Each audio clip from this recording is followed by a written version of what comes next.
Good afternoon viewers, কেমন গরম পড়েছে সবাই বলো। আমাদের এখানে তো প্রচুর গরম পড়েছে। তো ভাত একটু কম খেলেও চলে, কিন্তু ঠান্ডা জিনিস খেতেই হয়, নাহলে হিট স্ট্রোক হয়ে যায়। তো সবসময় ঘরে কিছু না কিছু লস্যি, তারপরে যে কোনো ফ্রুট জুস বানানোই থাকে।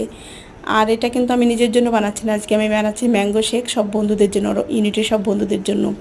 কারণ এরকম ডিমান্ড আসতেই থাকে, যারা সিঙ্গেল মেম্বার ফ্যামিলি রাখে না তাদের একটা ডিমান্ড থাকে ফ্যামিলি মেম্বারদের কাছে যে আজকে এটা বানিয়ে নিয়ে আসবি, কাল ওটা বানিয়ে নিয়ে আসবি।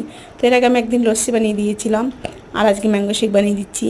আর এখানে যেহেতু সবাই ননভেজ মানে ভেজিটেরিয়ান, তো কেউ মানে খাবারের ডিমান্ড কেউ করে না, কারণ জানে আমরা বাঙালি, আমরা একটু ননভেজ খাই, যার জন্য কেউ খাবারের ডিমান্ড করে না। এখানে সবাই এই সমস্ত ড্রিঙ্কসের ডিমান্ডই করে, যে ঠান্ডা জুসের বাড়ি থেকে বানিয়ে নিয়ে আসতে একদম ঠান্ডা ঠান্ডা। তো সেটাই আমি আজ বানিয়ে দিলাম। তবে এর আগে আমি যখন পানাগড়ে বা অন্য কোথাও থেকেছি, আমি কিন্তু প্রচুর খাবার বানিয়ে দিয়েছি। আমার খাবার কিন্তু অফিসার পর্যন্ত খেয়েছে একদম। মানে বিশেষ করে আমরা বাঙালি যেহেতু, ফিশের অনেক আইটেম আমি বানিয়ে এদের খাইয়েছি।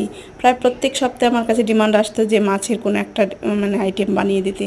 তো আমি অনেক মানে এরকম মাঝে মধ্যে বানিয়ে পাঠাতাম। তো তোমাদের এরকম কারোর অভিজ্ঞতা আছে কিনা জানিও। তো আর কেমন লাগলো আমার ভিডিওটা। তবে হ্যাঁ, গরম কিন্তু প্রচণ্ড পড়েছে, ঠান্ডা জুস কিন্তু খেতেই হবে, ঠিক আছে, নাহলে কিন্তু হিট স্ট্রোক হয়ে যাবে। তো বাই বাই, সবাই ভালো থেকো।